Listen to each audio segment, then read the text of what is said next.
Hello दोस्तों, नमस्कार। स्वागत है आपका हमारे YouTube channel Uttarakhand GK very easy tricks में। और आज के इस वीडियो में हम बात करेंगे उत्तराखंड दिसंबर माह के करंट अफेयर्स के बारे में।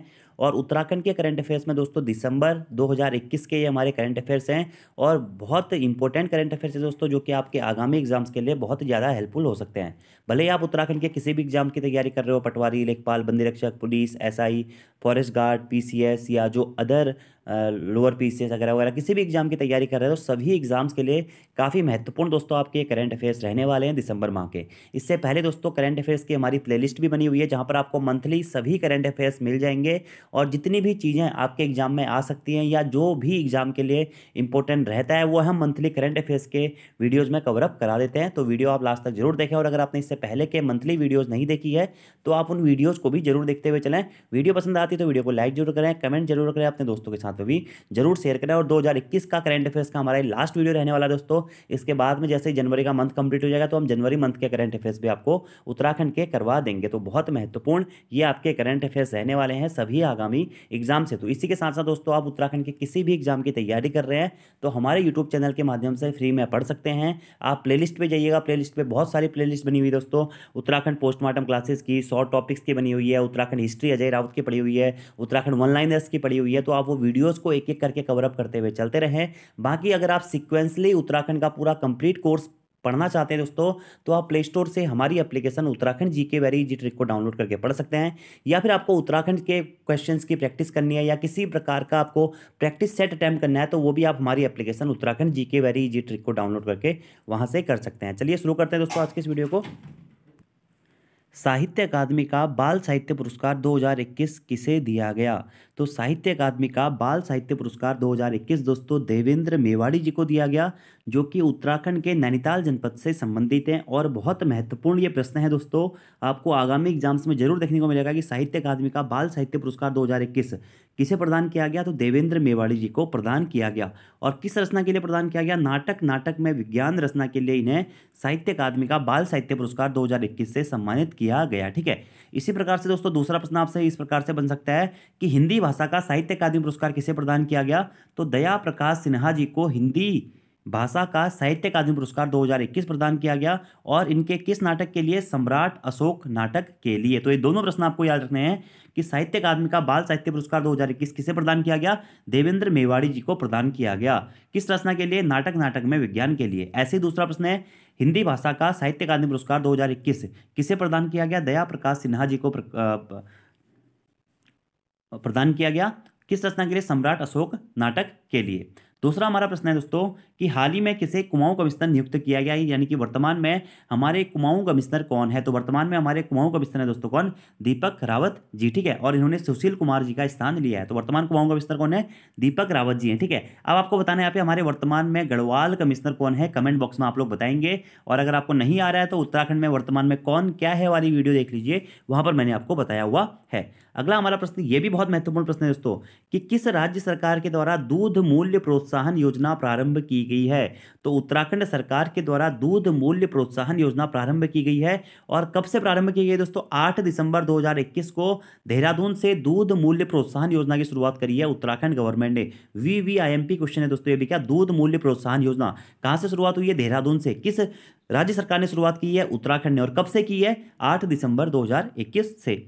अगला हमारा प्रश्न ये भी बहुत महत्वपूर्ण है दोस्तों, कि एशिया का सबसे बड़ा लिक्विड मिरर टेलीस्कोप किस स्थान पर जल्द लाया जाएगा? तो एशिया का सबसे बड़ा लिक्विड मिरर टेलीस्कोप दोस्तों नैनीताल में लाया जाएगा। ठीक है। और नैनीताल में आपने पढ़ा सुना होगा दोस्तों आर्यभट्ट प्रक्षेपण शोध एवं विज्ञान संस्थान, जो कि अभी देवस्थल नामक स्थान पर स्थित है, वहीं पर एशिया के सबसे बड़े लिक्विड मिरर टेलीस्कोप को स्थापित किया जाएगा। और इस टेलीस्कोप का नाम क्या होगा? इसका नाम होगा देवस्थली ऑप्टिकल टेलीस्कोप। तो याद रखना दोस्तों आपको ये प्रश्न है कि एशिया का सबसे बड़ा लिक्विड मिरर टेलीस्कोप किस स्थान पर लाया जाएगा या किस स्थान पर स्थापित किया जाएगा? नैनीताल में। और इस टेलीस्कोप का नाम क्या होगा?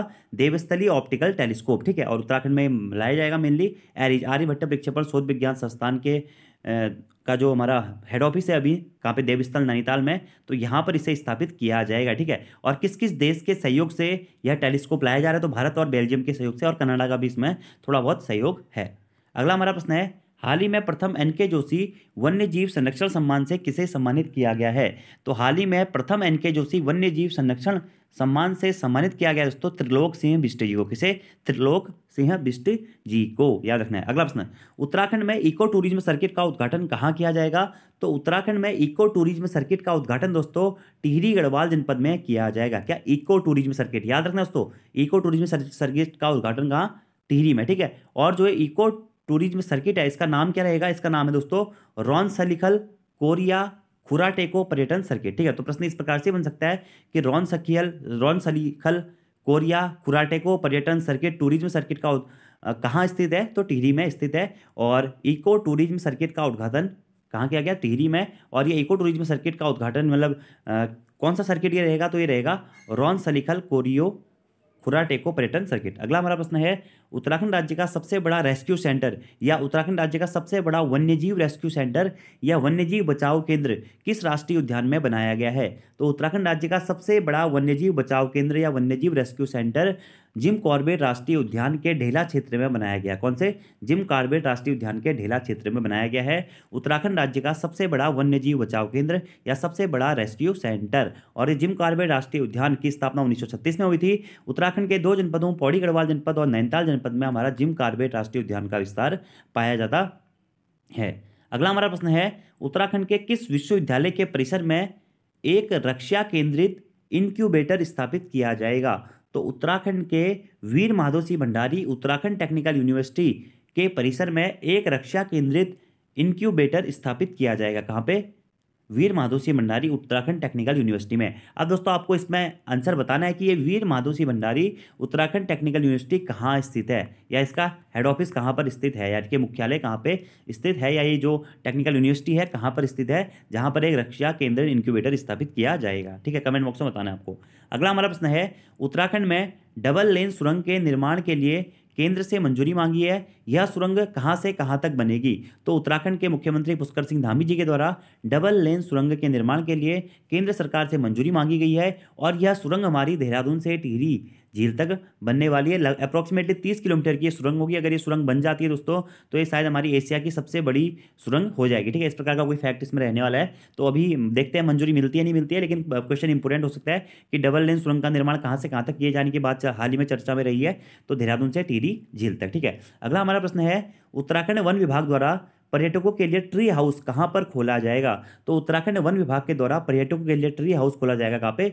नैनीताल जनपद में। कहां पे? नैनीताल जनपद में। जो दोस्तों आपने देखा होगा ना पेड़ों के ऊपर घर बनाए जाते हैं, तो उसी प्रकार का ये ट्री हाउस खोले जाने की बात की गई है। मेनली टूरिज्म को बढ़ावा देने के लिए और पेड़ों की कटाई को रोकने के लिए ट्री हाउस खोले जाने की स्थापना मतलब की घोषणा उत्तराखंड वन विभाग के द्वारा की गई है। और कहां पर ये खोले जाएंगे? सबसे पहले नैनीताल जनपद में।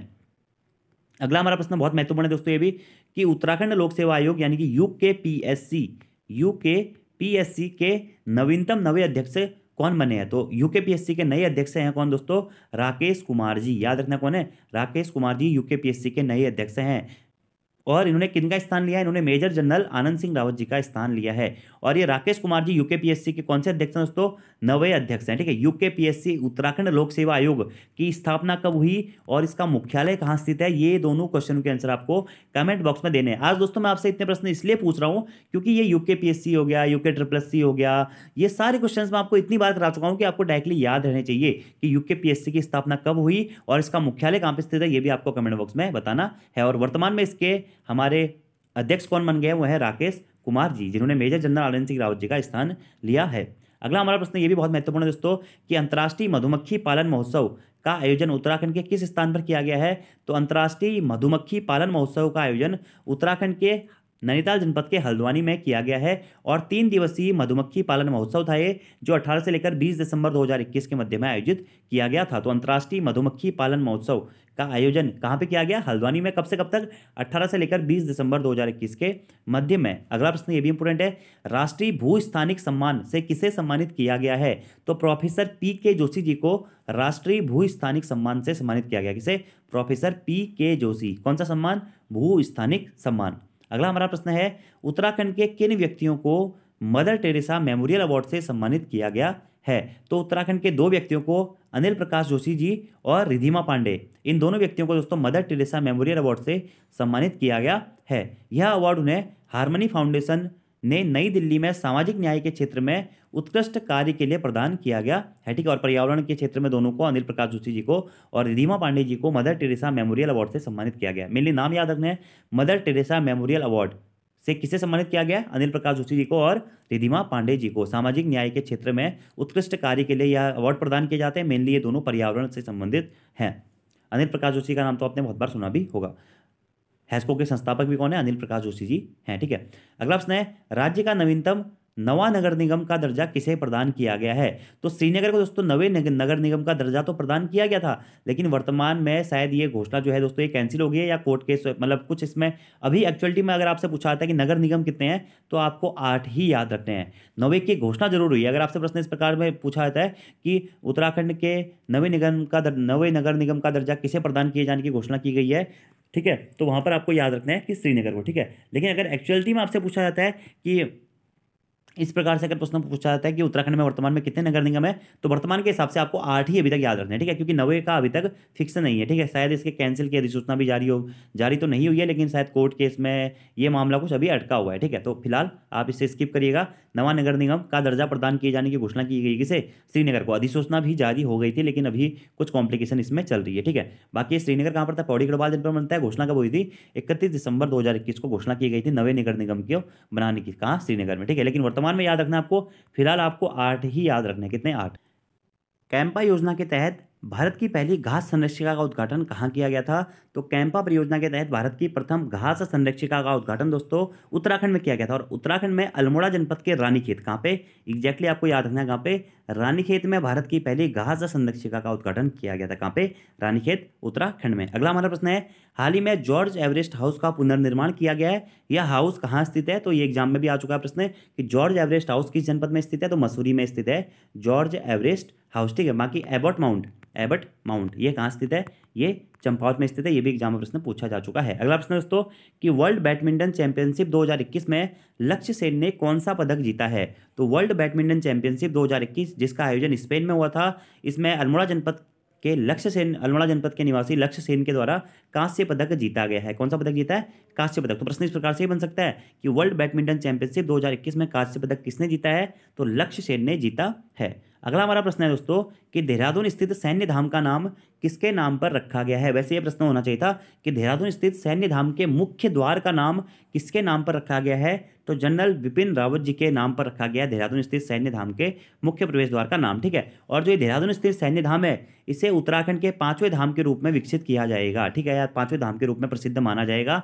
और इस सैन्य धाम का जो मुख्य प्रवेश द्वार है, इसे देश के प्रथम CDS जनरल विपिन रावत जी के नाम पर बनाया जा रहा है। तो किसके नाम पर सैन्य धाम के मुख्य द्वार का आयोजन या मुख्य प्रवेश द्वार का नाम रखा जाएगा? तो जनरल विपिन रावत जी के नाम पर। अगला हमारा प्रश्न है, राज्य की पहली क्रोकोडाइल सफारी का लोकार्पण कब किया गया? तो राज्य की पहली क्रोकोडाइल सफारी का निर्माण कहाँ पर किया जा रहा है? पहले मैं आपको प्रश्न करा चुका था, खटीमा में। खटीमा उधमसिंह नगर जनपद में राज्य की पहली क्रोकोडाइल सफारी का उद्घाटन का निर्माण किया जा रहा था, मतलब निर्माण हो गया था। इसका लोकार्पण कब किया गया? तो 29 दिसंबर 2021 को इसका लोकार्पण किया गया।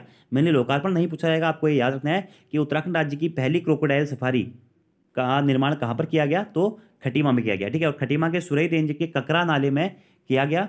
ठीक है, इसका निर्माण भी किया गया और लोकार्पण इसका मुख्यमंत्री पुष्कर सिंह धामी जी के द्वारा 29 दिसंबर 2021 को किया गया है। अगला प्रश्न ये भी इंपॉर्टेंट है दोस्तों कि उत्तराखंड हाईकोर्ट का नया कार्यकारी मुख्य न्यायाधीश किसे नियुक्त किया गया है? तो उत्तराखंड हाईकोर्ट का नया कार्यकारी मुख्य न्यायाधीश दोस्तों संजय कुमार मिश्रा जी को नियुक्त किया गया है। और इन्होंने किसका स्थान लिया है? इन्होंने RS चौहान, राघवेंद्र सिंह चौहान जी का स्थान लिया है। किसने? संजय कुमार मिश्रा जी ने। तो वर्तमान में उत्तराखंड के कार्यकारी मुख्य न्यायाधीश कौन है?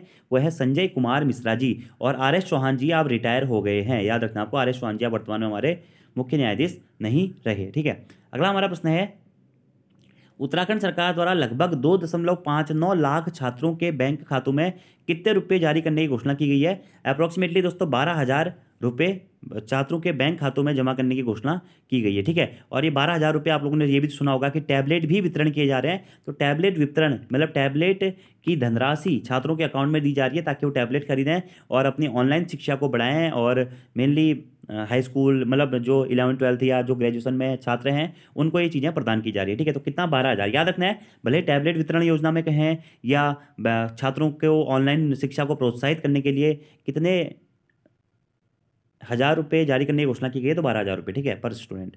अगला हमारा प्रश्न है, राज्य सरकार के द्वारा हाल ही में खेल और सामान्य स्वास्थ्य को बढ़ावा देने के लिए किसे राज्य का ब्रांड एम्बेसडर नियुक्त किया गया है? तो राज्य सरकार के द्वारा हाल ही में खेल और सामान्य स्वास्थ्य को बढ़ावा देने के लिए ऋषभ पंत को उत्तराखंड का खेल एवं सामान्य स्वास्थ्य का ब्रांड एम्बेसडर नियुक्त किया। यानी कि अगर आपसे प्रश्न पूछा जाता है कि उत्तराखंड के खेल में ब्रांड एम्बेसडर कौन है, तो वो है ऋषभ पंत जी, ठीक है। और हाल ही में हमारे जो मुख्यमंत्री हैं पुष्कर सिंह धामी जी के द्वारा इसकी घोषणा की गई कि ऋषभ पंत को खेल और सामान्य स्वास्थ्य का ब्रांड एम्बेसडर नियुक्त किया गया है। और ऋषभ पंत उत्तराखंड के ही निवासी हैं, उत्तराखंड के रुड़की से इनका संबंध माना जाता है और क्रिकेट के खिलाड़ी हैं, प्रसिद्ध, आप सभी लोगों को पता होगा क्रिकेट। अगला हमारा प्रश्न है दोस्तों, एक दो पॉइंट और यहाँ पे कि उत्तराखंड में टीबी उन्मूलन अभियान के ब्रांड एम्बेसडर कौन है? प्रीतम भरतवाल जी हैं। उत्तराखंड में बेटी बचाओ बेटी पढ़ाओ जो हमारा अभियान है उसके ब्रांड एम्बेसडर वंदना कटारिया जी हैं वर्तमान में। उत्तराखंड राज्य की कला पर्यटन एवं संस्कृति के ब्रांड एम्बेसडर कौन है वर्तमान में? वो है पवनदीप राजन जी। अगला हमारा प्रश्न है, राष्ट्रीय रैंकिंग टेबल टेनिस प्रतियोगिता 2021 का आयोजन कहाँ किया गया है? तो राष्ट्रीय रैंकिंग टेबल टेनिस प्रतियोगिता 2021 का आयोजन दोस्तों देहरादून में किया गया था। कब? 7 से लेकर 14 दिसंबर 2021 के मध्य में राष्ट्रीय रैंकिंग टेबल टेनिस परियोजना प्रतियोगिता 2021 का उद्घाटन कहाँ पे? देहरादून में। अगला हमारा प्रश्न है, हाल ही में चमोली जनपद के घाट विकासखंड का नाम बदलकर क्या रखा गया है? तो नंदा नगर रखा गया है चमोली जनपद के घाट विकासखंड का नाम बदलकर। और ये कब से लागू होगा?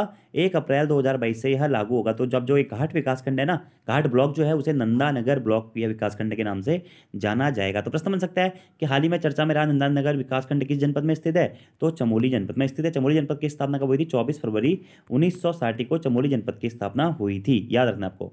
अगला हमारा प्रश्न है, उत्तराखंड लोक संस्कृति दिवस कब और किसके जन्म दिवस पर मनाया जाता है? तो उत्तराखंड लोक संस्कृति दिवस दोस्तों 24 दिसंबर को मनाया जाता है, ठीक है। और किसके जन्म दिवस पर? इंद्रमणि बडौनी जिन्हें उत्तराखंड का गांधी नाम से भी जाना जाता है, इनके ही जन्म दिवस पर उत्तराखंड लोक संस्कृति दिवस मनाया जाता है प्रत्येक वर्ष 24 दिसंबर को। और कब से लागू हुआ था ये मनाना? 2014 से इसे लागू किया गया था। अगला हमारा प्रश्न है कि निक्सी का पहला वर्चुअल इंटरनेट एक्सचेंज कहाँ स्थापित किया गया है? देहरादून में स्थापित किया गया है virtual internet exchange. Internet speed को बढ़ाने के लिए मेनली हमारा वर्चुअल इंटरनेट एक्सचेंज स्थापित किया गया कहाँ पे? देहरादून में। शायद अब इससे पहली वाली वीडियो में भी आपको ये करा चुका था। अगला प्रश्न है, हिमालय दिवस कब मनाया जाता है? 9 सितंबर को मनाया जाता है, ये भी मैं आपको पहले करा चुका हूँ। अगला प्रश्न ये इंपोर्टेंट है दोस्तों कि रक्षा मंत्री राजनाथ सिंह जी के द्वारा उत्तराखंड में कितने पुलों का उद्घाटन किया गया है? तो रक्षा मंत्री राजनाथ सिंह जी के द्वारा उत्तराखंड में 3 पुलों का उद्घाटन किया गया है। 3 पुल कौन कौन से हैं? घासको पुल, गौरीगाड़ पुल और बदमगाड़ पुल, ठीक है। तो राजनाथ सिंह ने उत्तराखंड में कितने 3 पुलों का उद्घाटन किया है, मतलब उद्घाटन किया है? घासको पुल, गौरीगाड़ पुल और बदमगाड़ पुल। अगला हमारा प्रश्न है, उत्तराखंड में जल जीवन मिशन में तेजी लाने के लिए कितना केंद्रीय अनुदान जारी किया गया है? तो उत्तराखंड में जल जीवन मिशन में तेजी लाने के लिए अभी हाल ही में लगभग 361 करोड़ का अनुदान जारी किया गया केंद्र सरकार के द्वारा। तो जल जीवन मिशन में तेजी लाने के लिए कितना अनुदान दिया गया? लगभग 361 करोड़ का, ठीक है। इस प्रकार के प्रश्न एग्जाम में पहले आए हुए हैं दोस्तों, ये कितना बजट दिया गया, कितना धनराशि दी गई है वाले, तो इसीलिए मैंने क्वेश्चन यहाँ पे आपको कवर अप कराया है। अगला प्रश्न है, उत्तराखंड के प्रत्येक ग्रामीण घर में किस वर्ष के अंत तक स्वच्छ नल के जल की आपूर्ति यानी कि जल जीवन मिशन का प्रावधान करने के लिए केंद्र राज्य को पूर्ण सहायता प्रदान कर रहा है? यानी कि जो जल जीवन मिशन है दोस्तों, इसका टारगेट कब तक है उत्तराखंड में कि प्रत्येक जो ग्रामीण घर है उनके घर तक जल पहुंचे? तो ये टारगेट कब तक के लिए है? दिसंबर 2022 तक दोस्तों टारगेट है उत्तराखंड में, ठीक है। जल जीवन मिशन के तहत प्रत्येक ग्रामीण घर में स्वच्छ नल के जल की आपूर्ति हेतु जो टारगेट वर्ष है या जो पूरा वर्ष है कि कब तक ये टारगेट पूरा होना चाहिए, तो दिसंबर 2022 है उत्तराखंड के संदर्भ में, ठीक है। वहीं आपसे अगर भारत के संदर्भ में पूछा जाएगा कि भारत में जल जीवन मिशन का जो आपका टारगेट वर्ष है कि भारत के प्रत्येक ग्रामीण घर में जल पहुंचे, तो वो हो जाएगा भारत का 2024। तो ये भी आपको याद रखना है। उत्तराखंड के संदर्भ में आपको दिसंबर 2022 याद रखना है कि दिसंबर 2022 तक उत्तराखंड गवर्नमेंट और इंडियन गवर्नमेंट का हमारा टारगेट है कि प्रत्येक घर में स्वच्छ नल के साथ में जल की आपूर्ति की जाए और जल जीवन मिशन के तहत ही इस प्रावधान को कंप्लीट करने के लिए सहायता भी की जा रही है केंद्र सरकार के द्वारा। टारगेट रखा गया दिसंबर 2022। अगला हमारा प्रश्न है कि 100 से कम शहरों वाले राज्यों के लिए उत्तराखंड का स्वच्छ सर्वेक्षण में राष्ट्रीय स्तर पर कौन सा स्थान है? तो चौथा स्थान है। तो दोस्तों ये प्रश्न आप छोड़ दीजिएगा, थोड़ा सा इसमें कॉम्प्लिकेशन है। फिलहाल आप ये याद रखिएगा कि उत्तराखंड के स्वच्छ सर्वेक्षण 2021 में कितने अंक आए हैं, तो 6000 में से 1531 अंक उत्तराखंड को मिले हुए हैं। काफ़ी मतलब सर्वेक्षण में, स्वच्छता सर्वेक्षण में उत्तराखंड की रैंक काफ़ी गिरी हुई मानी जाती है। जबकि राष्ट्रीय औसत कितना है, 2072। तो राष्ट्रीय औसत से भी कम उत्तराखंड का हमारा स्वच्छ सर्वेक्षण 2021 का स्कोर रहा है। ठीक है, बाकी ये प्रश्न आप फिलहाल स्किप कर दीजिएगा। ठीक है, अगला हमारा प्रश्न है, दिल्ली देहरादून आर्थिक गलियारा या दिल्ली देहरादून इकोनॉमिक कॉरिडोर कब तक पूरा होगा? तो लगभग 2023 तक दिल्ली देहरादून आर्थिक गलियारा या इकोनॉमिक कॉरिडोर आपका पूरा हो जाएगा। ठीक है, अगला प्रश्न है, सरकार ने 4 धाम सड़क संपर्क कार्यक्रम के लिए कब तक की समय सीमा निर्धारित की है? तो उत्तराखंड गवर्नमेंट के द्वारा या केंद्र सरकार के द्वारा नॉर्मली आप ये कह सकते हैं कि 4 धाम सड़क संपर्क कार्यक्रम के लिए दिसंबर 2024 तक आपकी समय सीमा रखी है। यानी कि दिसंबर 2024 तक ये जो है 4 धाम सड़क संपर्क कार्यक्रम है, इसका निर्माण पूरा हो जाएगा। और जल जीवन मिशन के तहत कब? 2022 तक की, दिसंबर 2022 तक का टारगेट रखा गया है प्रत्येक घर में नल पहुंचाने को लेकर। तो ये दोनों प्रश्न आपको याद रखने हैं। अगला हमारा प्रश्न है कि भारतीय मृदा और जल संरक्षण संस्थान कहाँ स्थित है? तो अभी न्यूज़पेपर्स में चर्चा में भी रहता है।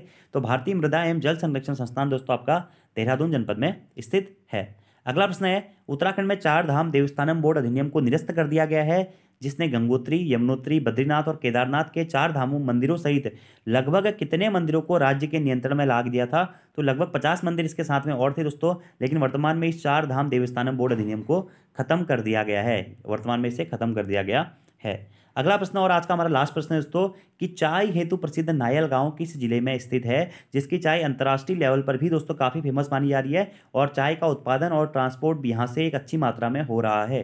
तो चाय हेतु प्रसिद्ध नायल गांव जो है वह पिथौरागढ़ जनपद में स्थित है। ठीक है, और इसकी चाय दोस्तों, यहाँ उत्पादित चाय राष्ट्रीय अंतर्राष्ट्रीय स्तर पर ट्रांसपोर्ट भी की जा रही है और उसके रिव्यूज भी काफ़ी अच्छे मिल रहे हैं, इसलिए प्रश्न इंपोर्टेंट है। नायल गांव कहाँ स्थित है? पिथौरागढ़ जनपद में स्थित है। ठीक है, तो दिसंबर माह के दोस्तों जितने भी हमारे इंपोर्टेंट करंट अफेयर्स थे वो मैंने आप लोगों को कवर अप करा दिए हैं। इसके अलावा जो भी करंट अफेयर्स आपके दिसंबर माह के बच गए होंगे वो हम जनवरी वाली जो हम वीडियो बनाएंगे करंट अफेयर्स वाली, उसमें कवर अप कर देंगे। ठीक है, तो आज की वीडियो में इतना ही करते हैं दोस्तों। वीडियो पसंद आती है तो वीडियो को लाइक जरूर करें, कमेंट जरूर करें, अपने दोस्तों के साथ में भी वीडियो को जरूर शेयर करें। So thank you friends, thanks for watching video, see you next time, धन्यवाद।